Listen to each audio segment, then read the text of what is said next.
Young people getting arrested on purpose so they could be freed. They touched the conscience of America.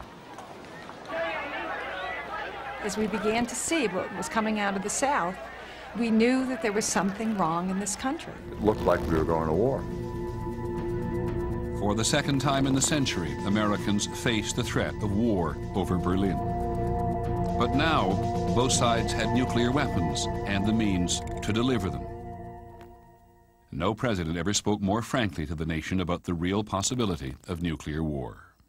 In the event of an attack, the lives of those families which are not... This nuclear threat over Berlin was diffused, but the Soviet-American confrontation would continue. In October of 1961, the Soviets began building the Berlin Wall. The wall would become a symbol of the Cold War's brutal reality. The Cuban Missile Crisis would last for 13 days that October. The president and his most trusted advisors tried to figure out how to get Khrushchev to remove the missiles from Cuba. It shall be the policy of this nation to regard any nuclear missile launched from Cuba against any nation in the Western Hemisphere as an attack by the Soviet Union on the United States, requiring a full retaliatory response upon the Soviet Union. The U.S. military was put on the maximum level of alert, DEFCON 2. The president ordered the Navy to mount a blockade around Cuba.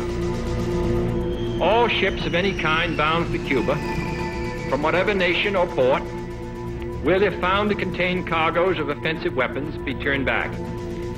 This quarantine will be extended, if needed, to other types of cargo and carriers. In the early 1960s, young people would take the lead in the battle for racial equality. Federal courts had ruled that segregated waiting areas in bus stations were illegal, but the law was not being enforced.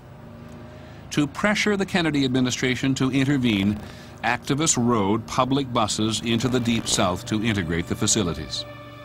Outside of Anniston, Alabama, the bus carrying the first group of self-proclaimed Freedom Riders was firebombed. By the time the Freedom Ride started, there was a realization that some of us would have to die.